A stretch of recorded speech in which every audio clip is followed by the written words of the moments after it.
مفتی صاحب السلام علیکم ورحمۃ اللہ وبرکاتہ۔ وعلیکم السلام ورحمۃ اللہ وبرکاتہ۔ مفتی صاحب، اب ہمارا شاہ ولی اللہ فقہ اکیڈمی کا چینل اور اس کا ڈائس آپ کی خدمت میں پیش ہے۔ میں چاہتا ہوں کہ آپ اپنی اوپننگ گفتگو، جو کہ آج کے پروگرام کی تمہید بھی ہوگی اور بنیادی کلیدی خطاب بھی ہوگا، میں چاہتا ہوں کہ آپ جو ہے وہ اسے شروع فرمائیں۔ جزاکم اللہ خیرہ۔ الحمد للہ وکفى وسلام على عباده الذين اصطفى اما بعد قال الله تبارك وتعالى في القرآن المجيد والفرقان الحميد اعوذ بالله من الشيطان الرجيم بسم الله الرحمن الرحيم وعجلت اليك رب لترضى صدق اللہ العظیم۔ معزز ناظرین کرام، سب سے پہلے تو میں ڈاکٹر عزیر صاحب دامت برکاتہم اور حضرت مفتی نثار صاحب قاسمی دامت برکاتہم کا شکریہ ادا کرتا ہوں کہ انہی کی مساعی اور کوششوں سے ہم آج پھر ایک جگہ جمع ہوئے ہیں اور دین کی نسبت پر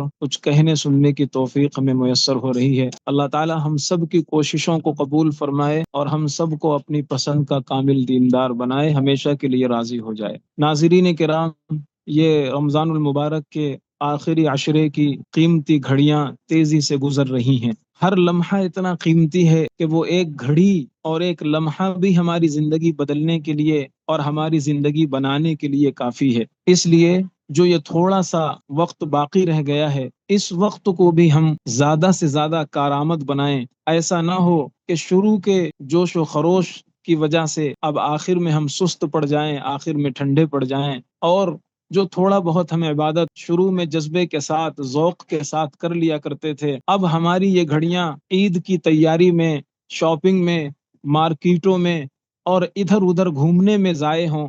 ایسا نہ ہونے پائے، اس لیے کہ صحیح حدیثوں میں یہ مضمون آیا ہے، انما العبرۃ بالخواتیم۔ اللہ کے پیغمبر صلی اللہ علیہ وسلم نے ارشاد فرمایا کہ اعتبار آخر کا ہوتا ہے۔ ایک آدمی ساری زندگی گناہوں میں ڈوبا رہا، لیکن اس نے آخر میں سچی توبہ کر لی اور اپنے زندگی کو صحیح رخ پر ڈال دیا، تو اب اس کا انجام اچھا ہوگا۔ حدیث مسلم صحیح موجود ہے، مسلم شریف کی صحیح حدیث ہے، ایک شخص نے اپنی زندگی میں بہت خرافات کی، حتیٰ کہ 99 لوگوں کا اس نے قتل تک کر دیا۔ پھر اسے احساس ہوا کہ میں نے اللہ کی ناراضگی مول لے لی ہے، نافرمانی مول لے لی ہے۔ اس نے آخر میں سچی توبہ کی اور اللہ تعالیٰ نے اس کی مغفرت فرما دی۔ بخاری شریف اور اسی طرح صحیح حدیث موجود ہے کہ ایک فاحشہ نے کتے کو پانی پلایا، اس کی پچھلی زندگی بہت خراب گزری تھی، اللہ کی بغاوت اور نافرمانی میں گزری تھی، لیکن آخر کی زندگی اس کی سچی پکی توبہ کے ساتھ گزری، رب کی طاعت اور فرما برداری کے ساتھ گزری، اللہ تعالیٰ نے اس کی مغفرت فرما دی۔ خلاصہ اس مضمون کا یہ ہے کہ اعتبار آخر کا ہے۔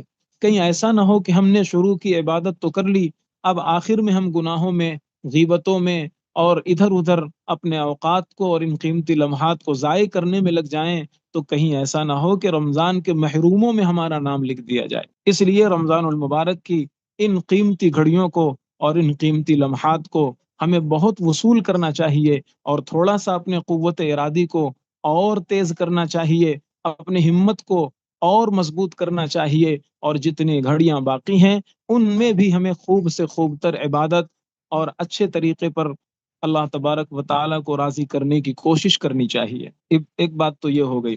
دوسری بات یہ ہے کہ ہمیں انبیاء کرام کی زندگی سے ایک بہت اہم سبق ملتا ہے۔ میں اس کو تھوڑا سا ذکر کر کے پھر انشاءاللہ اصل مضمون پر آتا ہوں۔ حضرت زکریا علیہ الصلاۃ والسلام جوانی سے دعا مانگ رہے ہیں، کس چیز کی؟ اولاد کے پانے کی۔ کب تک مانگتے رہے؟ قرآن کہتا ہے اس وقت تک مانگتے رہے جب تک وہ ایک دم بوڑھے نہیں ہو گئے۔ اتنا بوڑھے ہو گئے کہ سر کے پورے بال سفید ہو گئے، داڑھی کے پورے بال سفید ہو گئے، ہڈیاں کمزور ہو گئیں، اس وقت تک وہ دعا مانگتے رہے۔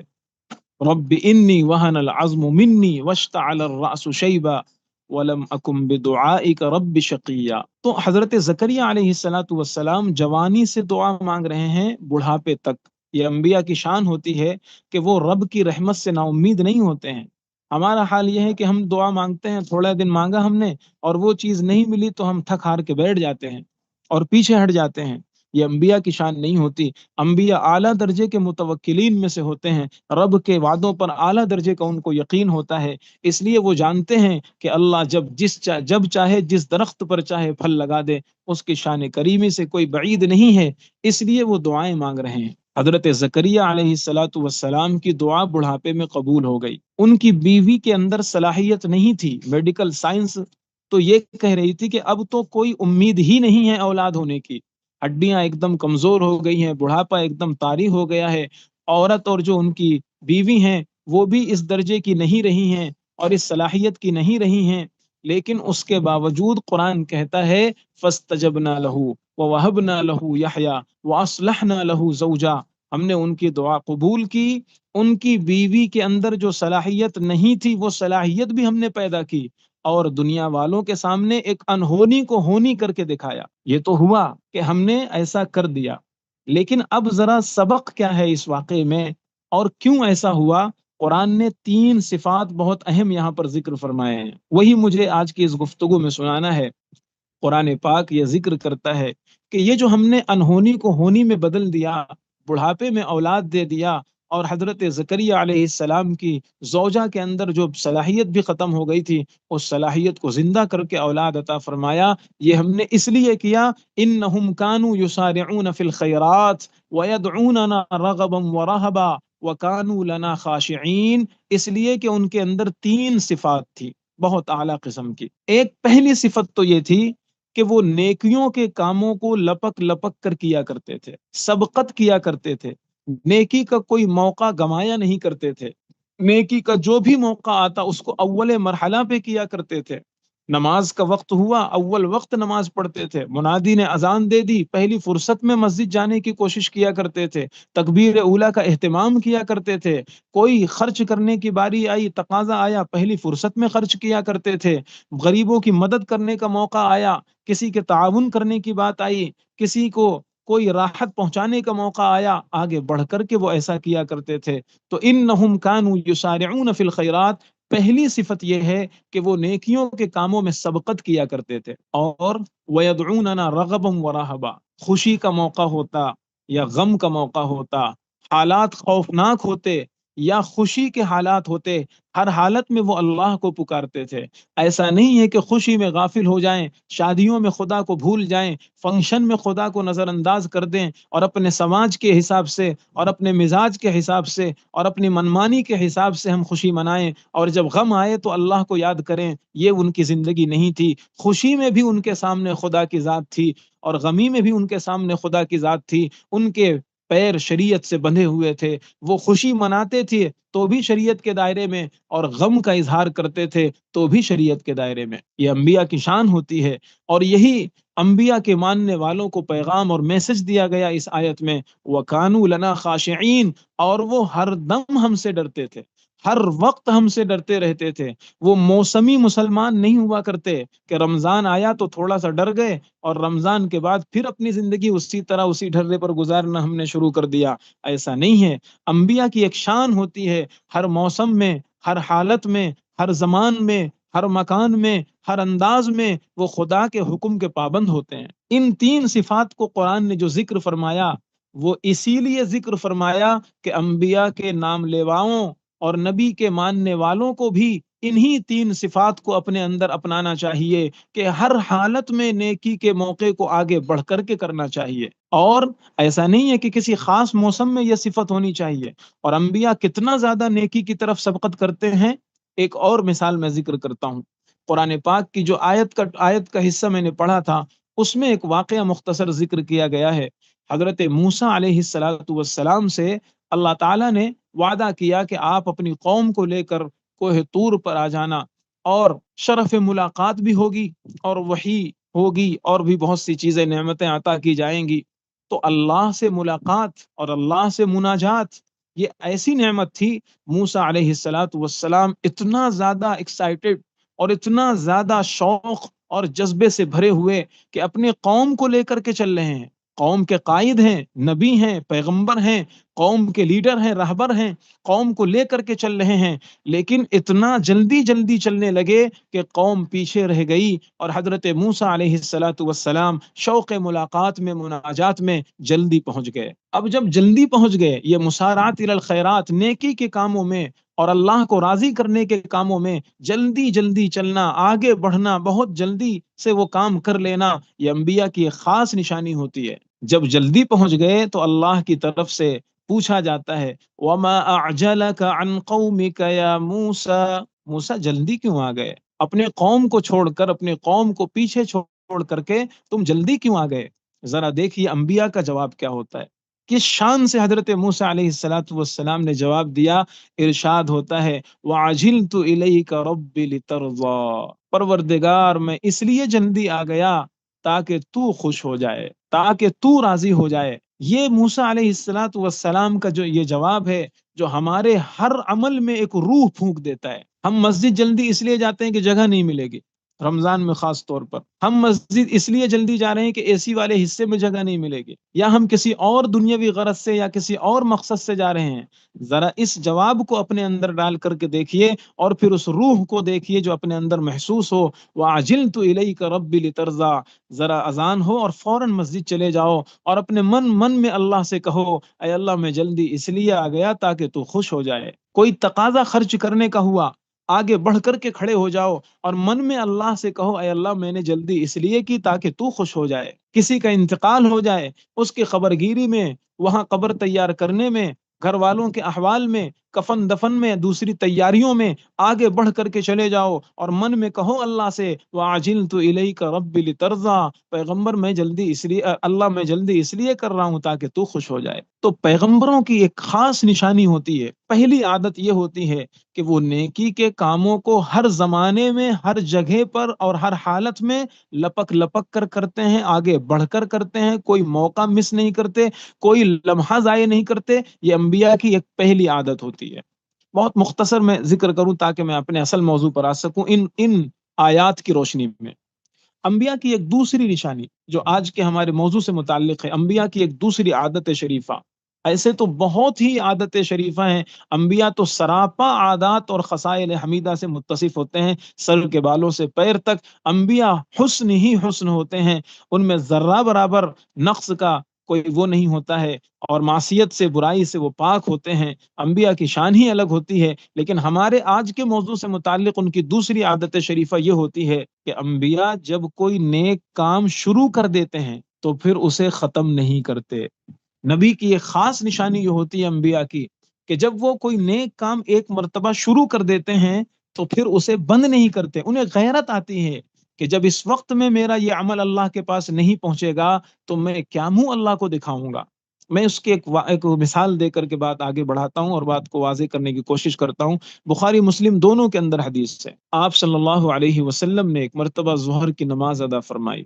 ظہر کی نماز میں ایک وفد آیا، نماز کے فوراً بعد، فرض کے فوراً بعد آپ سے ملاقات ہو گئی اس وفد کی۔ اس وفد سے بہت سی ضروری اور دینی باتوں کی وجہ سے اتنا موقع نہیں مل پایا کہ آپ صلی اللہ علیہ وسلم فرض کے بعد کی 2 سنتیں پڑھ سکیں، اور یہ مجلس اتنی دراز ہوئی کہ عصر کا وقت آ گیا، عصر کا وقت آ گیا، آپ فرض کے بعد کی، ظہر کے بعد کی 2 سنتیں نہیں پڑھ سکے۔ اس کے بعد عصر کے بعد آپ صلی اللہ علیہ وسلم نے ان 2 سنتوں کی قضا فرمائی۔ بخاری مسلم دونوں کے اندر حدیث ہے۔ حضرت ام سلمہ رضی اللہ تعالی عنہ فرماتی ہیں کہ پوری زندگی اس واقعے کے بعد آپ صلی اللہ علیہ وسلم عصر کے بعد 2 رکعات پڑھتے رہے پوری زندگی۔ عام لوگوں کے لیے عصر کے بعد نفل پڑھنا منع ہے، عصر کے بعد کوئی نفل نماز۔ مفتی صاحب آپ کی آواز کٹ گئی، غالباً کوئی فون آ گیا ہے اس دوران۔ وہ 2 رکعت پڑھتے رہے، اس لیے کہ پیغمبر جب کوئی نیک عمل شروع کر دیتا ہے تو اسے بند نہیں کرتا۔ اسی طرح ایک مرتبہ آپ صلی اللہ علیہ وسلم نے اعتکاف فرمایا ہے پوری زندگی، اور 2 مرتبہ غالباً روایات میں آتا ہے کہ وہ آپ نے ناغہ فرمایا ہے کسی مصلحت سے۔ اسی ایک موقع کا واقعہ ترمذی، نسائی دونوں جگہ موجود ہے کہ ایک مرتبہ آپ صلی اللہ علیہ وسلم کا خیمہ لگا اعتکاف کے لیے، اس کے بازو میں حضرت عائشہ رضی اللہ تعالی عنہا کا خیمہ لگ گیا، کہ میں بھی اعتکاف کروں گی نبی کی معیت میں۔ جب حضرت عائشہ رضی اللہ تعالی عنہا کا خیمہ لگا تو حضرت حفصہ رضی اللہ تعالی عنہا کا خیمہ بھی لگ گیا کہ ہم بھی اس شرف سے مشرف ہوں گے۔ ازواج مطہرات کی نیتوں میں کوئی فساد نہیں تھا، وہ تو مسارعات الی الخیرات، نیکی کے کام میں سبقت کرنا چاہتے تھے، آگے بڑھنا چاہتے تھے، نبی کی قربت اور معیت چاہتے تھے۔ حضرت حفصہ اور حضرت عائشہ رضی اللہ تعالی عنہا کا جب خیمہ لگا، حضرت زینب رضی اللہ تعالی عنہا نے سوچا کہ میں کیوں اس شرف سے پیچھے رہ جاؤں، ان کا بھی خیمہ لگا دیا گیا۔ آپ صلی اللہ علیہ وسلم نے جب اتنے سارے خیمے دیکھے، آپ نے فرمایا آل بر یریدنا، یہ سب نیکی کرنا چاہتی ہیں۔ یعنی آپ نے فرمایا کہ کہیں ایسا نہ ہو کہ شیطان یہ ریس اور کمپٹیشن مزاج میں ڈال دے اور نیکی کی روح فوت ہو جائے۔ اس سال آپ نے اعتکاف نہیں فرمایا، خود آپ نے بھی اعتکاف نہیں فرمایا، اپنا خیمہ بھی آپ نے ہٹوا دیا اور سب کے خیمے ہٹوا دیے۔ پھر اس سال آپ نے شوال میں 10 دن اعتکاف فرمایا۔ رمضان کا یہ جو اعتکاف آپ کا چھوٹا اور آپ نے چھوڑ دیا کسی مصلحت سے، پھر آپ نے شوال میں ان 10 دنوں کا اعتکاف فرمایا، اس لیے کہ پیغمبر جب کسی نیک عمل کو شروع کر دیتا ہے تو پھر اسے جلدی بند نہیں کرتا، الا یہ کہ کوئی مصلحت شرعی ہو، امت پر فرض نہ ہو جائے، امت پر کوئی اور چیز نہ ہو جائے، وہ ایک الگ مسئلہ ہے۔ تو انبیاء کی یہ دو عادت شریفہ ہمیں آج کے اس گفتگو سے ہمیں معلوم ہوئی۔ ایک تو یہ کہ نیکی کے ہر موقع کو وہ آگے بڑھ کر کے لپک لپک کر کے موقع دیکھ دیکھ کر تلاش کر کر کے کرتے ہیں، ایک۔ دوسرے یہ کہ وہ ایک مرتبہ نیکی شروع کرنے کے بعد پھر اسے بند نہیں کرتے۔ جب انبیاء کرام کی یہ دو عادتیں شریفہ ہمیں معلوم ہوئی تو اس سے یہ بھی معلوم ہو گیا کہ انبیاء کے جو نام لیوا ہیں ان کو بھی موسمی مسلمان نہیں ہونا چاہیے، ان کو بھی انبیاء کی ان دو عادتوں کو اپنے اندر پیدا کرنا چاہیے کہ ہر حالت میں، ہر زمانے میں، ہر جگہ پر اور ہر ماحول میں ان کو نیکی کے مواقع تلاش کرنا چاہیے۔ اور جب اللہ نے ایک مرتبہ نیکی کی توفیق دے دی تو پھر یہ بڑی بے غیرتی کی بات ہے کہ اب ہم جان بوجھ کر اس نیکی کو چھوڑ دیں اور اس موقع کو چھوڑ دیں اور اللہ کے سامنے ہمارا نام اعمال ان نیکیوں کے بغیر پیش کیا جائے، یہ بڑی بے غیرتی کی بات ہے، یہ ناشکری کی بات ہے۔ رمضان المبارک کا یہ قیمتی موقع آیا، اللہ کی طرف سے رحمتوں کی اتنی بارش ہوئی کہ شرابیوں نے شراب چھوڑ کر مسجد پکڑ لی، گنہگاروں نے گناہ چھوڑ کر کے نمازوں کی پابندی شروع کر دی۔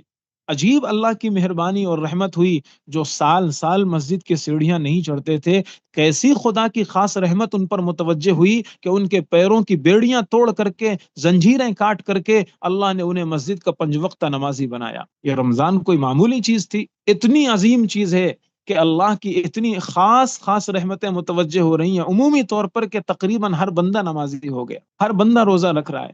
جو 2 گھنٹے ڈائبٹیز پیشنٹ بھوک برداشت نہیں کرتے تھے، 12 گھنٹے وہ پیاسے اور بھوکے رہ رہے ہیں۔ جن کو تھوڑا سے کھانا نہ ملنے پر ہاتھ پیر پھولنے لگتے تھے، کپ کپانے لگتے تھے، تھر تھرانے لگتے تھے، وہ بھی خدا کے فضل اور رحمت کا نظارہ اپنی آنکھوں سے کر رہے ہیں کہ وہ 12 گھنٹے بھوک برداشت کر رہے ہیں۔ چھوٹے چھوٹے بچے 8 سال کے، 6 سال کے، جو ہر گھنٹے کھانا مانگتے ہیں، ہر گھنٹے پانی پیتے ہیں، ہر گھنٹے کھانے پینے کی چیزیں استعمال کرتے ہیں، وہ شوق میں روزہ رکھتے ہیں اور کہتے ہیں ابو امی ہمیں احساس تک نہیں ہوتا کہ ہمیں پیاس لگ رہی ہے۔ یہ وہ رحمت خاصہ ہے خدا کی جو ان گنہگار آنکھوں کو بھی نظر آ رہی ہے، جو ہم جیسے گنہگاروں کو بھی دکھ رہی ہے۔ تو رمضان اتنا عظیم اللہ کی رحمتیں لے کر آیا کہ ہر بندے کو نیک عمل کی توفیق ہوئی، اور روزہ ہم نے رکھا خدا کے فضل سے 20 رکعت تراویح کھڑے ہو کر کے، اللہ کا پورا قرآن ہم نے پڑھا اور سنا اللہ کے فضل سے، نماز با جماعت کا اہتمام ہونے لگا اللہ کے فضل سے، قرآن پاک کی کثرت سے تلاوت ہونے لگی،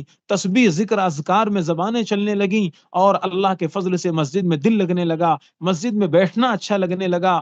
یہ سب اللہ کے فضل سے ہوا، اور یہ وہ نیکی کے مواقع تھے جو اللہ کی توفیق سے ہم نے بڑھ چڑھ کر کے کیے۔ لیکن اور یہ کیوں نہ ہو کہ اللہ نے ہمارے ہی وجہ سے شیطان کو قید کرا دیا اور نفس پر 3 کوڑے لگائے، نفس کو کمزور کرنے کے لیے، کیونکہ نفس ختم ہوگا تو ہم ہی ختم ہو جائیں گے۔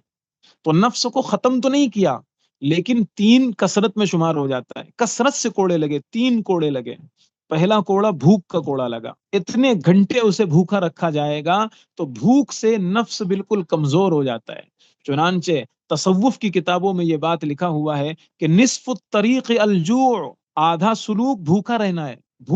بھوکے رہنے میں وہ حکمت اور وہ چیزیں سمجھ میں آتی ہیں جو پیٹ بھرے میں نہیں آتی ہیں۔ تو پہلا کوڑا نفس پر یہ لگایا گیا کہ اسے اتنا دیر تک بھوکا رکھا جائے۔ پھر دوسرا کوڑا، عبادات نفس پر بہت شاق ہیں، عبادت جو ہے وہ نفس پر بہت دشوار ہے۔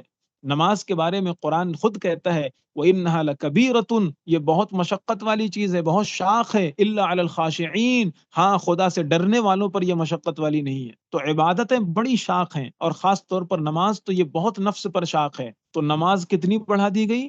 تھوڑی موڑی نہیں بڑھا دی گئی، 20 رکعات بڑھا دی گئی، اور نوافل کو اتنا اہمیت دے دی گئی کہ جو عام دنوں کی نوافل ہیں فرض کے بعد عام نمازوں میں، ان کو فرض کا درجہ دے دیا گیا، اور ان کو بھی ترغیب دی گئی کہ تم یہ بھی کرو۔ تو گویا نوافل بھی پڑھوائی جا رہی ہے ترغیبی اور فضائل کے انداز میں، اور تراویح 20 رکعات تو وہ الگ پڑھوائی گئی۔ تو جب عبادات اتنی کروائی گئی تو عبادت کا تازیانہ اور عبادت کا کوڑا نفس پر بار بار مارا جا رہا ہے تاکہ نفس ادھمرا ہو جائے، کمزور ہو جائے۔ تیسری چیز جو سورہ مزمل میں قرآن نے بیان فرمائی، ان ناشئۃ اللیل ہی اشد وطئا واقوم قیلا، تہجد کے وقت اٹھنے سے نفس بالکل کچل جاتا ہے، اشد وطئا، رون دیا جاتا ہے ایک دم۔ تو تہجد کے وقت اٹھنا یہ نفس پر بہت شاق گزرتا ہے، بہت بھاری گزرتا ہے۔ اب دیکھیے تقدیر کا، قدرت کا انتظام، سحری یہ بھی ہو سکتی تھی کہ جب فجر بعد سو جاؤ اور فجر بعد جب اٹھنا تب سحری کر لینا، دن کے کسی ٹائم سحری رکھ دی جاتی، لیکن سحری ایسے ٹائم رکھی جاتی ہے کہ عام طور پر وہ کھانے کا ٹائم نہیں ہے۔ صبح کا ٹائم، تہجد کا ٹائم عام طور پر وہ کھانے کا وقت نہیں ہے، لیکن اس وقت کھانا کھلایا جا رہا ہے، اس وقت سحری کرائی جا رہی ہے۔ در حقیقت سحری کا وہ وقت رکھ کر کے، تہجد کے وقت اٹھا کر کے ہمارے نفس کو کچلا جا رہا ہے۔ ابھی تو سوئے تھے تراویح پڑھ کر کے 2 بجے، 12 بجے، 1 بجے، پھر اٹھایا جا رہا ہے، یہ نفس کو کچلا جا رہا ہے۔ تو 3 تازیانے اور 3 کوڑے نفس پر ایسے برسائے گئے تاکہ نفس بالکل برائی کی دعوت چھوڑ دے اور بالکل ادھمرا ہو جائے۔ تو شیطان کو ادھر قید کرایا گیا، اور نفس کو ایسے تازیانے برسا کر کے، کوڑے برسا کر کے ادھمرا کیا گیا، تاکہ اس کے اندر ہر مسلمان کے اندر طاعت اور کی طرف رغبت بڑھے اور نیکیوں کا ذوق و شوق بڑھے۔ اور ہم نے اس کا اثر بھی الحمدللہ دیکھا کہ ہر بندہ کچھ نہ کچھ اعمال رمضان میں بڑھا ہی دیتا ہے۔ لیکن ظاہر سی بات ہے، یہ رمضان جو ہے یہ صرف اصلاحی کورس ہے، ٹریننگ ٹائم ہے یہ ہمارا، اور پریکٹس کا زمانہ ہے، پریکٹس کا دور ہے۔ اگر یہ پورے سال رمضان ہوتا تب تو یہ ہم اس کے عادی ہو جاتے اور ہمارے اوپر کوئی مشقت نہ ہوتی، ہم یہ سمجھتے کہ بس ہم 2 ٹائم کھاتے ہیں اور ٹائم ٹیبل ہمارا چینج ہو گیا ہے۔ تو رمضان اگر پورے سال ہوتا تو بھی بے فائدہ ہو جاتا۔ رمضان صرف 1 مہینے دیا گیا، اور 1 مہینے دے کر کے در حقیقت مشق کرائی گئی، پریکٹس کرائی گئی، اور ہمیں ٹریننگ دی گئی۔ اب ہم اسی طریقے پر اپنے 11 مہینوں کو گزار پاتے ہیں یا نہیں گزار پاتے؟ چنانچہ اس 1 مہینے میں ہماری بہت سی جائز چیزوں کو چھڑوایا گیا کہ تم اپنے جذبات پر کنٹرول کر پاتے ہو یا نہیں، اپنے ہاتھ پر، اپنے زبان پر، اپنے منہ پر، اپنے اعضاء پر کنٹرول کر پاتے ہو یا نہیں، یہی کنٹرول سکھایا گیا، اور اسی کا نام ہے تقوی۔ کتب علیکم الصیام، یہ روزے اس لیے فرض کیے گئے لعلکم تتقون، تاکہ تمہیں کنٹرول آ جائے، خدا کی نافرمانی سے بچنے کی صلاحیت پیدا ہو جائے، اپنے جذبات پر اور اپنے ارادوں پر کنٹرول آ جائے، اپنے اعضاء پر کنٹرول آ جائے۔ چنانچہ اسی مضمون کو نبی پاک صلی اللہ علیہ وسلم نے ارشاد فرمایا، ہی شہر الصبر، یہ کنٹرول کا مہینہ ہے، یہ صبر کا مہینہ ہے۔ تو در حقیقت یہ 1 مہینے میں ٹریننگ دے کر کے ہمارے اندر اتنا کنٹرول اور اتنا صبر بھر دیا گیا ہے کہ اب یہ 11 مہینے تک ہمارا چلے گا، اور 11 مہینے میں جب بھی گناہ کا موقع آئے گا، یہ صبر اور یہ کنٹرول ہمارا آڑے آئے گا، اور گناہ کی چاہے جتنی دعوت ہو نفس کی طرف سے یا شیطان کی طرف سے، ہماری یہ ٹریننگ اور ہماری یہ مشق ہمیں کام آئے گی۔ کیونکہ اگر ہمارے ہونٹ بالکل پیاس سے خشک ہو گئے ہوں، سخت ترین قسم کی ہم کو پیاس لگی ہو، اور بند کمرے میں فریج کے اندر ٹھنڈا فالودہ بہترین جوس رکھا ہوا ہو، لیکن اس کے باوجود بھی کسی مسلمان کا، کمزور سے کمزور ایمان والے کا ہاتھ فریج کے ڈور کی طرف نہیں اٹھتا ہے۔ اتنا کنٹرول جب رمضان میں سکھا دیا گیا، ایک حلال چیز ہے فالودہ، ایک حلال چیز ہے شربت، لیکن رمضان میں اس حلال چیز کو چھڑوا کر کے یہ سکھایا گیا کہ جو ہر موسم میں حرام ہے، جھوٹ، جو ہر زمانے میں ہر جگہ حرام ہے، غیبت، گناہ، نافرمانی، معصیت، ان کو کرنے کے لیے تمہارے اندر ایسا ہی کنٹرول آ جائے کہ تمہارے اندر بس یہ جذبہ ہو جائے کہ جان تو جا سکتی ہے لیکن خدا کی نافرمانی نہیں ہو سکتی۔ کچھ بھی ہو سکتا ہے، خدا کی نافرمانی نہیں ہو سکتی۔ یہ انبیاء کا طریقہ ہے۔ حضرت یوسف علیہ السلام کو جب مصر کی عورتوں نے سمجھایا کہ زلیخا کی بات مان لو اور عزیز مصر کی بات مان لو اور گناہ کی طرف جو دعوت دی جا رہی ہے اس پر لبیک کہہ دو، ورنہ تمہیں جیل کی سلاخوں میں ٹھوس دیا جائے گا، جیل میں ڈال دیا جائے گا۔ اس وقت حضرت یوسف علیہ السلام نے جو بات کہی تھی، دعا مانگی تھی اللہ سے، وہ ہر مسلمان کو سبق سکھانے والی ہے۔ فرمایا رب السجن احب الی مما یدعوننی الیہ، اے اللہ مجھے جیل کی سلاخیں پسند ہیں تیری نافرمانی کے مقابلے میں۔ معصیت اور مصیبت، لاکھ مصیبت آئے لیکن خدا کی نافرمانی نہ ہونے پائے۔ شیخ الہند رحمت اللہ علیہ بڑھاپے میں، بیماری میں، مالٹا کی جیل میں بیٹھے ہوئے ہیں۔ ایک نماز سے فراغت کے بعد ان کے 3 شاگرد، 3 ساتھی، جس میں حکیم نصرت حسین، حضرت مولانا حسین احمد مدنی رحمت اللہ علیہ اور مولانا عزیر گل رحمت اللہ علیہ، یہ تینوں حضرات بیٹھے ہیں۔ حضرت مدنی رحمت اللہ علیہ نے عرض کیا، نقاہت بہت ہو رہی تھی شیخ الہند رحمت اللہ علیہ پر کہ اور چہرے پر کمزوری اور ضعف کے آثار دکھ رہے تھے۔ فرمایا حضرت ہمیں بہت تکلیف ہوتی ہے، اس بڑھاپے میں آپ کو یہ مصیبتیں جھیلنی پڑ رہی ہیں۔ اس وقت شیخ الہند رحمت اللہ علیہ نے جو جواب دیا تھا وہ واقعی یہی انبیاء کی تعلیمات کا اور انبیاء کی تعلیمات سے اخذ کردہ جواب تھا۔ انہوں نے فرمایا الحمدللہ بمصیبت گرفتارم نہ بمعصیت، خدا کا شکر ہے میں مصیبت میں تو مبتلا ہوا لیکن اللہ کی معصیت میں مبتلا نہیں ہوا۔ میرے نزدیک انگریزوں کی غلامی، ان کی وفاداری، ان کے لیے تائید یہ حرام تھی۔ میرے پاس آپشن تھے، میں اگر تائیدی جملے کہہ دیتا مجھے مال و زر سے نواز دیا جاتا اور مجھے عہدے دیے جاتے، جاگیریں الاٹ کی جاتی، زمین جائیداد بنا لیتا میں، لیکن خدا کا فضل رہا، اللہ کا احسان رہا، اسی کی توفیق شامل حال رہی کہ مصیبت میں تو میں گرفتار ہوا لیکن معصیت میں گرفتار نہیں ہو سکا۔ یہ وہ جذبہ ہے جو رمضان میں ہمارے اندر بھرا جاتا ہے، اور یہ رمضان میں بھر کر کے دیکھا جاتا ہے کہ کیا یہ 11 مہینے یہ جذبہ کار فرما ہوتا ہے یا نہیں ہوتا۔ ایسا تو نہیں ہے کہ رمضان میں ہم خدا کو راضی کرنے کی تھوڑی بہت کوشش کرتے رہے اور جیسے ہی شیطان چھوٹ کر کے آیا تو اس نے پورا حساب چکتا کر دیا۔ لمحوں میں، سیکنڈوں میں، عید کی رات میں ہی اور عید کے دن ہی وہ خرافات اور غیر شرعی لباس اور غیر شرعی چیزیں، بے حیائی، بے پردگی، کزن بھائی بہنوں سے جن سے شرعی پردہ ہے ان سے ہنسی مذاق اور خلوت میں بیٹھنا، ہنسی مذاق کی باتیں کرنا اور اس طرح بیہودہ چیزیں ہم نے انجام دیں کہ ساری نیکیاں ہماری لمحوں میں ضائع ہو گئیں۔ اگر رمضان کے بعد ہماری زندگی اسی غفلت میں گزر رہی ہے تو پھر یاد رکھیے یہ ٹریننگ کورس کی کمی ہے، ہم نے اس میں صحیح طریقے پر نہیں کیا۔ اس لیے کہ زاد المعاد میں علامہ ابن القیم رحمت اللہ علیہ نے ایک جملہ لکھا ہے، فرمایا من سلم لہ رمضان سلمت لہ السنہ، کہ جس کا رمضان صحیح گزرتا ہے اس کا سال صحیح گزرتا ہے۔ اگر رمضان صحیح گزرا ہے، اللہ کے خوف کے ساتھ گزرا ہے، رواجی اور مزاجی اور سماجی انداز کا روزہ نہیں، حقیقی روزہ، روزے کی روح اپنے ہر عضو کو اس نے روشناس کرائی ہے، دکھایا ہے، چکھایا ہے، اور ہر عضو اس کا روزے کی حقیقت سے آشنا ہو گیا ہے، تو پھر اب یہ رمضان کے بعد بھی اس کے اندر گناہوں کی جذب کرنے کی اور گناہوں کو لینے کی کوئی چیز نہیں رہے گی، اور گناہ اس کے اندر نہیں آئیں گے، سرایت نہیں کریں گے، وہ دور رہے گا گناہوں سے۔ اور قرآن پاک کے ایک مضمون سے بھی اس کی تائید ہوتی ہے۔ قرآن پاک نے جہاں رمضان کے روزے کا ذکر فرمایا ہے، بہت عجیب بلاغت ہے قرآن کی، وہاں قرآن یہ کہتا ہے وَلِتُكْمِلُوا الْعِدَّةَ وَلِتُكَبِّرُوا اللَّهَ عَلَى مَا هَدَاكُمْ، تم گنتی کے یہ دن پورے کر لیا کرو، روزے متعینہ دنوں میں رکھ لیا کرو، اور جب عید آئے تو اس میں اللہ کی کبریائی بیان کرو، اللہ اکبر کے نعرے لگاؤ، ایک راستے سے یہ پڑھتے ہوئے جاؤ، عید میں تکبیرات پڑھو، خطبے میں تکبیرات سنو، اللہ کی کبریائی، اور پھر عید کے دن خوشیاں مناؤ، کھاؤ پیو، لعلکم تشکرون، خدا کا شکر ادا کرو۔ اور اس کے بعد دیکھیے قرآن کا مضمون کیا شروع ہوتا ہے، وَإِذَا سَأَلَكَ عِبَادِي عَنِّي فَإِنِّي قَرِيبٌ۔ اب یہاں سوال یہ پیدا ہوتا ہے، اللہ تعالیٰ فرماتے ہیں، ارشاد ہوتا ہے، اور جب میرے بارے میں میرے بندے پوچھیں تو بندوں سے کہہ دو فَإِنِّي قَرِيبٌ أُجِيبُ دَعْوَةَ الدَّاعِ إِذَا دَعَانِ، میں بہت قریب ہوں، وہ جب پکاریں گے میں ان کی پکار ہر وقت سننے کے لیے تیار ہوں۔ یہ آیت یہاں پر کیوں لائی جا رہی ہے؟ بیان تو روزے کا، عید کا ہے۔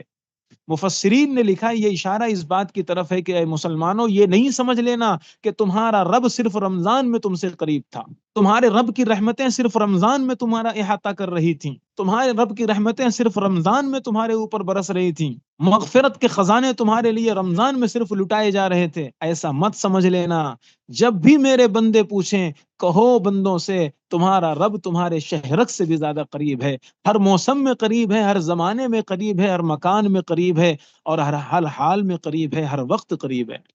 تو ایسا نہ ہو کہ رمضان میں تو اس رب کو راضی کرنے کی کوشش کی جائے اور رمضان کے بعد پھر خرافات میں مبتلا ہو جایا جائے، پھر گناہوں کی زندگی گزاری جائے اور اپنے رب کی قربت کا احساس ختم کر دیا جائے، اس کے دیکھنے کا احساس ختم کر دیا جائے۔ رمضان کا جو تقوی ہم نے سیکھا تھا، جو اصلاحی کورس اور ہم نے ٹریننگ لی تھی، وہ ٹریننگ ہم خراب کر دیں اور پھر گناہوں میں لت پت ہو جائیں۔ یہ انبیاء کی تعلیمات نہیں ہیں، نہ انبیاء کی زندگی کا یہ سبق ہے، نہ انبیاء کے ماننے والوں کی زندگی کا یہ سبق ہے۔ جو اللہ کے نیک بندے ہوتے ہیں وہ رمضان کی یہ اسپرٹ اور روح کو لے کر اس کی روشنی میں پورے سال زندگی جیتے ہیں، پورے 11 مہینے اپنے سبق کو یاد کرتے ہیں۔ تو اس لیے رمضان میں ہم نے جو نیک کام کیے، خلاصہ اس کا آج کی اس گفتگو کا یہ ہوا کہ رمضان میں ہم سے جو نیک کام ہوئے، انشاءاللہ ہم ان نیک کاموں کو رمضان کے بعد بھی جاری رکھیں گے۔